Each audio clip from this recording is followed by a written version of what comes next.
Très chers frères et sœurs nord, sud, de l'est à l'ouest, bonjour, bonjour, bonsoir. Il faut venir au Cameroun, le continent, pour voir des choses. En croyant insulter Samuel Eto'o, il s'est lui-même qualifié à son propre niveau. Et j'espère qu'il va se calmer dorénavant. Parce qu'il comprendra qu'il veut jouer dans la cour des grands. Mais à plus de 70 ans, c'est fini quoi. Au Kafawat, Ben Joseph Antoine déclare sur le pupitre que le président Samuel Eto'o avait dit qu'il voulait gagner la Coupe du Monde.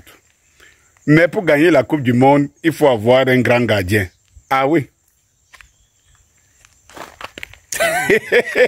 Celui qui le dit, c'est dit grand gardien et gardien légendaire. Mais on n'a pas gagné une Coupe du Monde avec lui. En 94, en 90, c'est belle 90. Il est celui qui déclare qu'on n'a pas une équipe pour gagner même un match et pour traverser même un tour. On l'a mis au banc.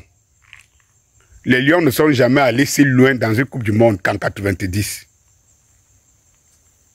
Si loin qu'en 90.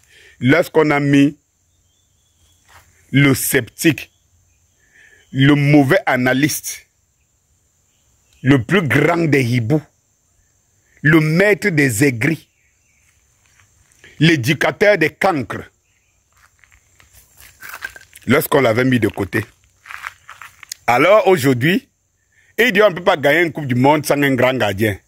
Mais et pas s'il reste le gardien de cette génération qui a eu le trophée de l'homme du match. Le gardien qui a eu le trophée de l'homme du match dans une Coupe du Monde. Comment vous êtes aussi méchants, les Camerounais? Comment vous arrivez à cette méchanceté? Ça veut dire que pour surlever votre meilleur gardien dans vos têtes du monde André Onana, il faut refuser les exploits et les qualités des autres. Aujourd'hui, vous ne parlez plus de Ndoa. Dans cette cave où vous êtes, sur cette pupitre que vous tuez, on doit donner la Coupe d'Afrique des Nations. Il n'avait même pas de club. Vous ne parlez pas de lui. Vous êtes obligé d'effacer tout ce qui brille pour faire briller vos gens. Et quand je vois qu'on embarque des Camerounais dans cette logique, des Camerounais, entre guillemets, je me dis, on a du travail, hein, Danny Scorpio, on a du travail, hein. Parfois, tu as envie de fuir, tu te dis, ça ne va jamais arriver, mais, aïe, mais si tu fuis, tes enfants succomberont dans cette marmite qui boue la canquitude. Ah oui, et oui, et Passy, qui a eu le trophée de l'homme du match en Coupe du Monde, et Passy. Rien que pour ça, même s'il n'était pas un grand gardien, pour des Camerounais, et Passy devait être dans des images, et pour essayer de galvaniser et de décomplexer d'autres Camerounais et d'autres gardiens que tu ne vas pas attendre ton jour de gloire, tu dois le travailler au quotidien. Mais vous surlevez quelqu'un qui n'a aucun palmarès. Ça veut dire que vous avez deux gardiens dans la génération d'Onana. Au Cameroun, vous avez deux gardiens. Un, Ondroa, qui a donné la Coupe d'Afrique. Tu ne l'appelles pas grand gardien. Tu ne le prononces même pas. Parce qu'il ne fait pas partie de votre club de hibou. Deux, et Passy, qui a eu le trophée de gardien, homme du match. Parce que pour qu'un gardien soit homme du match, dans un match de Coupe du Monde, c'est compliqué. Hein? C'est compliqué. Et c'était contre qui? Contre le Brésil. Vous ne parlez pas de lui.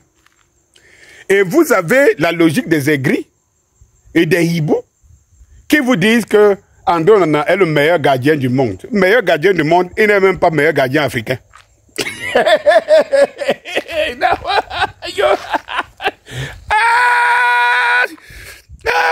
Pas de match référence avec le Cameroun. Pas de match référence, aucun.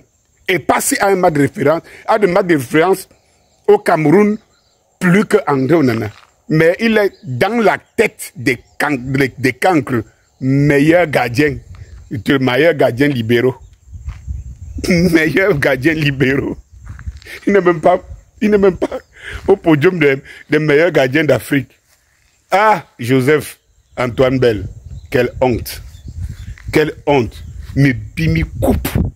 Mais vrai, mais Bimi coupe. Ce n'est pas possible. Regardez comment ces gens opèrent. Moi, ce qui me gêne, c'est des Camerounais qu'on entraîne. Dedans, bêtement. Ils sont prêts à brûler le Cameroun. Moi, c'est pour ça que j'ai arrêté de me plaindre contre Biya. Parce que les Biya, on en a dans toutes nos maisons. Dans toutes nos maisons. Ces gens qui ne pensent qu'à eux, quitte à ce que le Cameroun brûle, suite à ce que tous les honneurs soient foulés aux pieds. Tant que les intérêts n'y sont pas, à tous les niveaux des compartiments au Cameroun, c'est comme ça. Le Cameroun a à refaire. Peut-être qu'on doit seulement brûler tous afin qu'il émerge une nouvelle génération, mais avec des initiés qui vont les accompagner. Bonjour.